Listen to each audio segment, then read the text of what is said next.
What's up, guys? We're here for another YouTube video for you guys. Today we're just going to kind of be talking about cover, how to approach it, how to peek from cover. We're going to go over a few different obstacles you might find on the airsoft field, but we're really excited to get into this and kind of show you our techniques and what we found is best. Yeah, and it's just something to keep in mind with this. This is just tactics that we've picked up from playing, from talking with other people and just kind of watching videos and stuff. All of it is based out of Airsoft. I mean, yeah, we do shoot real steel, but a lot of this draws from that, but we would not say is effective tactics for real steel. We're airsofters. We can't sit here and, tell you, we've never been in combat. We can't tell you what's effective, what's not. But we have played Airsoft. We can tell you what works there, what we found to be successful. So that's kind of what this video is. All right, guys, so the first piece of cover that we're talking about is like barrels, boxes, crates. We've got stacks of tires. Some of the drawbacks to cover like this is there's less cover, so you're more exposed to different areas. Yeah, it's just very little. There's very little confidence. Not a single time I've ever been behind a barrel or anything like this and just had an immense amount of confidence in my position. One of the advantages is there's usually a lot more of this type of cover, kind of spaced out. There's shorter distances to cover. This is mostly what you're going to use to push forward to the next objective from, let's say, a building or a bunker. You're going to find this stuff spread out across the airsoft field. But we're just going to kind of go through some ways to approach this and to utilize cover like this to your advantage and to be able to make those good pushes forward. We're going to start with Corbin. He'll kind of walk us through his technique and how he, on the airsoft field, make sure that he's not just getting lit up. And I'm going to be kind of demonstrating with an AK platform. This is a shorter one just to kind of get a good idea of that. So typically when I come up to the piece of cover, I mean, obviously this is a little bit taller than what a normal, 55-gallon barrel would be, but more than likely I'm gonna drop to my knees. I'm gonna either slide in or I'm gonna come in low, and I'm just gonna be at my knees like this here. I'm gonna try to get the weapon in a position where it's, I mean, depending on, gun hits or whatever at your field, if you want to keep it out of the way or whatever, or just to conceal your position. And then what I typically do from here is I'll kind of plant my feet, get on my knees, get as close as I can to the cover, and then I lean back and I shift out, kind of rotate the shoulders and kind of bend at the torso here just to get the barrel clear. And you'll notice he's keeping his knees very close together to make sure that his legs aren't exposed on either side of this. Like we mentioned, this is a very limited piece of cover. And if you look right here, ideally, if you're engaging a target in front of you, he's keeping that that strong side in, his trigger finger and that whole arm, keeping it tight, and just trying to expose as little of his body as possible while still being able to see the threat and engage. And in airsoft, there's usually a lot of players. There's going to be lots of angles you have to be concerned about. You just want to be aware. Don't get tunnel vision. If you're engaging on this side and you know that there's players out to your left, you're going to want to be able to peek both sides as he's swapping his arm, swapping the rifle between arms from left to right. If it was a piece of cover that was truly this size, someone of my height, I have no problem, kind of getting down, even going to one knee, maybe coming up over the top, depending. I don't really like peeking over the top of stuff like that. If I'm gonna peek anything, I like to peek a sidewall, because think about how much you're exposing here as opposed to how much you have to expose here to get your muzzle up over the top. I've got quite a bit showing here, so we'll go ahead and swap out, and I'll walk you guys through kind of how I'm gonna approach this with a longer platform and being a little bit taller. Yeah. All right, so we got Isaac here. He's gonna walk us through, very similar to how I just did, walk us through his process on how he approaches a piece of cover like this, and then how he goes about peeking it.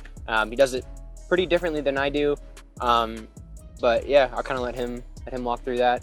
So some of the differences we have here is obviously The platform is a little bit longer. Yep. I'm a little bit taller. I also have done some, shooting competitions and stuff with real steel. So there's a lot of that that's kind of in like my muscle memory that isn't necessarily the best for like airsoft meta, but it's still a viable option. And you'll see there are some major differences here. So when I approach, I have a really high center of gravity, so it's hard for me to slide unless I'm at an indoor field with knee pads and slick surfaces. I'm not going to be able to slide successfully up behind this with grass and dirt and whatnot. So I'm usually coming in, I'm kind of in a low sprint, trying to keep, myself down. I may be firing while moving if there is a need to, but most of the time I'm just trying to get to the cover. So when I come in, I kind of try to slow myself down, planting one foot in front, and I will brace up against the cover. This is, just what we're using as an example, so I can't ram into this. But if it's a solid piece of cover, I'll kind of come up into it and then around. And as you can see here, I'm much more exposed than Corbin was during his example. I use this just to get into cover, and I return fire as quick as possible. Then I sink back into it, and I get low. I've got my firing side knee down, my off side knee up, and I sink down into it, and I actually use the cover to brace up against to have a little added level of accuracy. If I have to swap sides, I can. You can fire from this. It's not ideal. I would probably swap knees as well. I'm just going to kind of keep this tight. Being a little bit taller, I have to worry about my head over the cover. A lot of those barrels are a little bit shorter. I've also got to worry about my legs. If you come to this side, you can see if I'm not careful, it's really easy to have a foot out. Part of the reason I like to keep my offside knee up is because it's keeping me out of this line while I'm on this side. And then if you need to, drop low,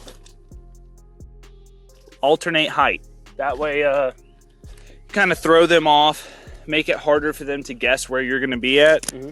I don't think there's a whole lot more. I would almost never peek over a barrel. I was going to ask, any advice on standing at this thing, or like how would you? So I would say go like this, and I'll kind of brace, almost like a pool cue. It's not like a real way to hold your rifle, but I'll just kind of come over like this. You think of advantages and disadvantages.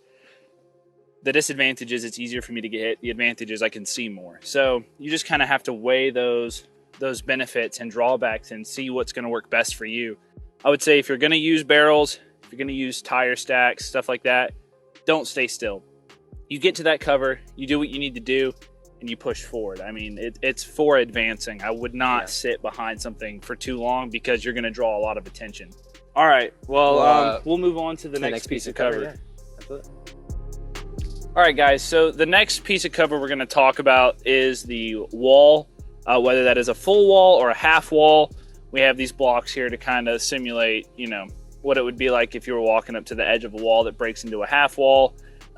Just kind of assume that there's more stretching out. But here we have Corbin to demonstrate. Beautiful, love it.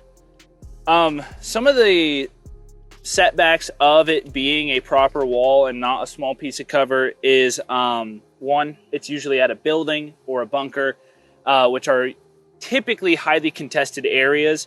Part of that just being that there's objectives there, it being more solid cover, it attracts a lot more players. But some of the benefits are, solid cover, usually more defendable. If someone is pushing up on you, it's easier to protect yourself behind a larger piece of cover. And then being able to maneuver, you've got room for your buddies. You don't have to be isolated by yourself. There's usually somewhat of a gap between a building or a solid wall and objects that are smaller like that. Those smaller ones are meant to be for pushing forward, and these larger structures are for defending. Why don't you walk us through kind of what you're doing here and your technique for utilizing larger pieces of cover like this? Yeah. So here's where I do kind of lean into more like real steel CQB kind of stuff. When I'm peeking, I'm able to stand and I don't have to worry about like the smallest blade of grass piece of cover. But basically, as I'm approaching, I do be hitting baseball slides, but sometimes I don't, it depends. Sometimes I do Isaac's technique of kind of coming in heavy and then just kind of bracing and just stopping myself against the cover.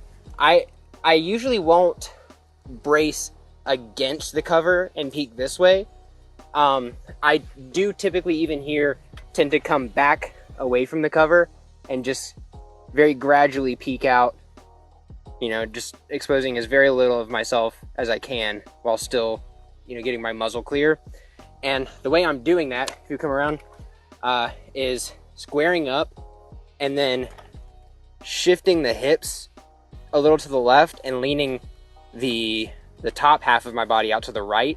It's very awkward. It takes a lot of muscle building in the like weird muscles that you really wouldn't use for anything else other than this.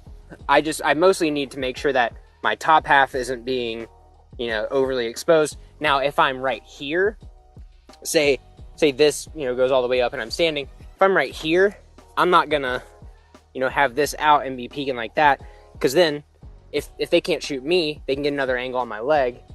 They can hit my leg and I'm out. So what I typically do here is I'll kind of line the leg up with the edge of the cover. Show them from this side, because you have a full wall right here. Just as little as I can, and then the majority of, like, if I cheat out a little bit more, if I peek out a little more, I will pivot the back foot out and around. And I keep that front foot kind of planted where it is. But that, mostly because I don't have anything here to kind of keep me from taking fire this way, I need to make sure that I'm only exposing what I need to, which is my eye and the barrel of the blaster. When I'm crouched, different to how I do like barrels and stuff, sometimes I will do that depending on the cover, but I typically try to get a little more comfortable, especially if I'm going to be somewhere, because typically if I'm running up to something like this, I'm going to be here for a minute, so I get a little comfortable. Ugh. And I'll put my firing leg, knee, whatever, down, and make sure that my foot isn't sticking out, or I'm not, doing any this biz or anything. And I'll kind of do that, and then kind of stick the butt out, and then I'll again pivot with the back knee if I need to. Get the toes underneath you, and then just lift that knee up, pivot it out, and you just kind of, as little as you need to, just to get your barrel out, get your eye, try to make sure you're not exposing your elbow. Keep your elbow tucked in, just like that. And yeah, it's pretty solid stuff. You want to just swap over, and I'll run through working with a longer platform and just being a bit taller and a bit taller. Pretty close. So, okay, great. Yeah, we'll go ahead and swap over, and we'll go through it. I'll run through my stuff as well. Cool. All right, we've got Isaac here. He's going to run through similarly to how I just did, to kind of break down what he does when he approaches a piece of cover like this with a longer platform and a longer buoy. A lot of the stuff that you're talking about with your technique is what I do. Same thing when I'm approaching cover, may brace up against it.